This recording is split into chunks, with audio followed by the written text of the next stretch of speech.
So emotional eating and trauma are connected. So let's dive in. And if you're new here, welcome. My name is Michelle. I'm a certified holistic nutritionist specializing in emotional eating.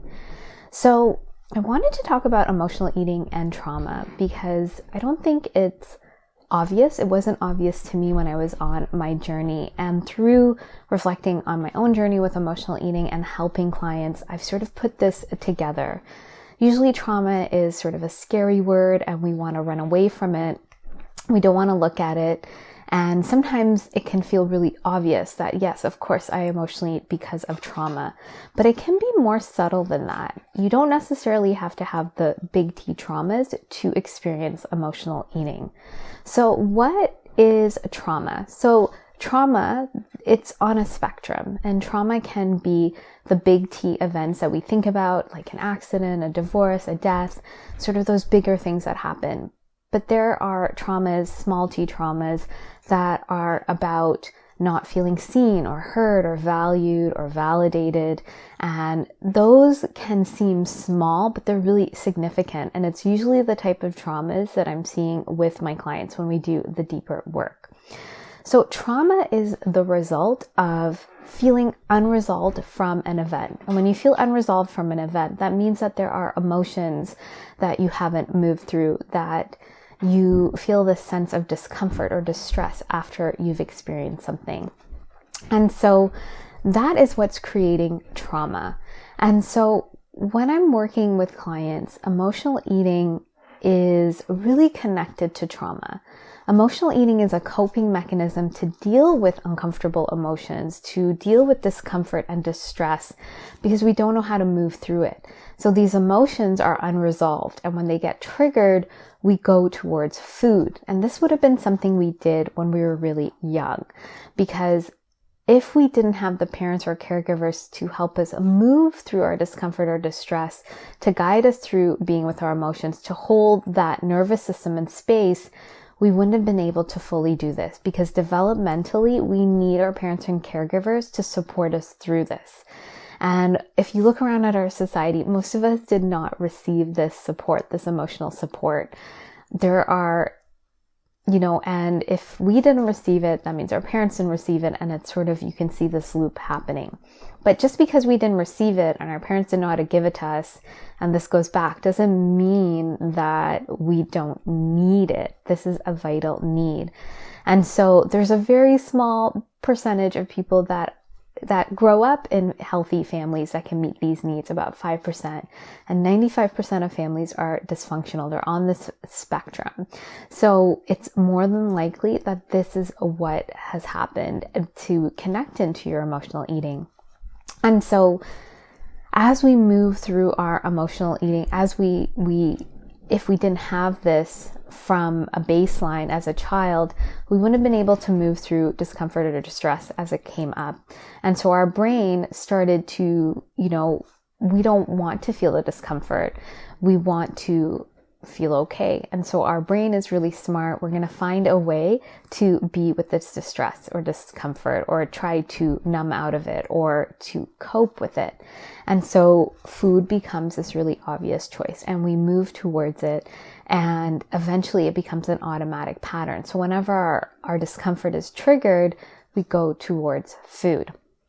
And so this becomes the way we deal with life. It becomes this adaptation. It doesn't mean it's healthy, but it's serving a purpose. It's not meeting our deeper needs, but it's like a Band-Aid. And so emotional eating and trauma are connected, because trauma, if we go into it, it's these unprocessed, unresolved emotions. And so in order to resolve our emotional eating, we have to get into the deeper roots of what created this pattern and start to learn how to be with our emotions in an embodied way. This is not about talking about it. It's not about, talking about your past and just cognitively doing it. We need to do this in an embodied way. So we need to clear out the roots and learn a new way of being that supports us in our journey to nourish ourselves, to accept our body, and to be with these emotions and move through them. And so when I'm working with clients, this is what we're doing. This is what really moves the needle and gets us to the other side of our emotional eating. So if you've been trying to do all of the tangible things in if you've been trying to do the diets and exercise and trying to do the things that you think are going to get you the result, you're pushing up against this pattern, and it holds a lot of power. When it's triggered, it's a subconscious pattern. Whatever you're doing it's going to override it because it has 95% power, and what you're doing has 5% power because it's coming from your conscious mind and your willpower. And whatever you're doing can't become automatic because it keeps hitting up against this pattern. And so we have to work with it in a really smart way. We have to really start shifting the pattern, and it's not just a one-step process. It is multi-layered. And so we have to look at, because we emotionally eat, our relationship to food is not the greatest. And we've probably gone to all the diets. Our relationship to our body is not the greatest because we're trying to control it. And our relationship with our emotions are not the greatest because we weren't taught how to be with them. And so we have to start resolving it at all of these levels because it's interconnected. And so we have to start looking at, when are we triggered into our emotional eating, to start looking at what's actually triggering that pattern. And it could be around how we're in this restrictive diet mentality that can trigger us physically and emotionally into our emotional eating. We have to look at how we are being around our body. Are we being critical? Are we shaming ourselves? That can trigger us into our emotional eating pattern. And of course, around our emotions, are we not able to move through them? Are we using food to cover and cope with them? That's going to also trigger us. That's also going to move us into emotional eating because we don't know what to do with these emotions. So all of these compound and trigger us into our emotional eating. And so we have to start looking for the triggers and start moving through them and resolving the deeper traumas, the original events that created this pattern, and learning how to be with emotions, and then learning a new way to be with food and our body and our emotions. And that's going to get us to the other side. That creates a shift in the nervous system from fight or flight from being in survival with our coping mechanism to actual thriving and shifting our nervous system to rest and digest. When we heal the root, when we get into the core of our emotional eating, when we start resolving these traumas and learning to be with our emotions, that shifts our nervous system.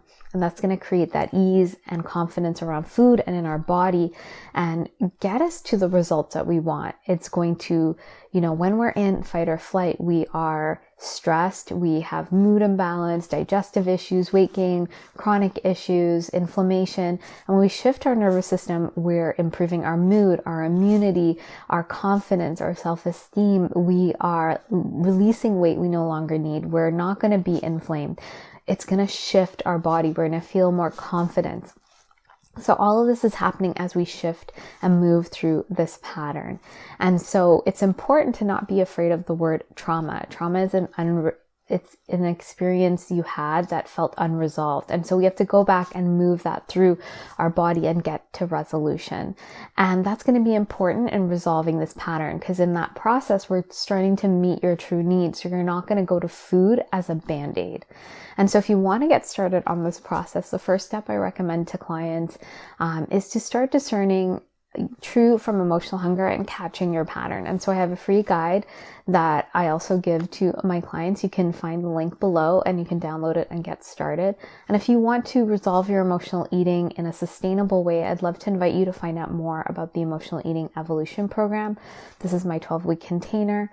It has the step-by-step process, the weekly coaching sessions, the one-to-one sessions, the support and guidance and in-depth tools to move through and get to the other side of your emotional eating so you can start feeling ease and confidence around food and in your body in a sustainable way. So if you have any questions about what I've shared today, please let me know. Please be sure to like and subscribe, and I look forward to sharing more with you, and I hope you have a great day.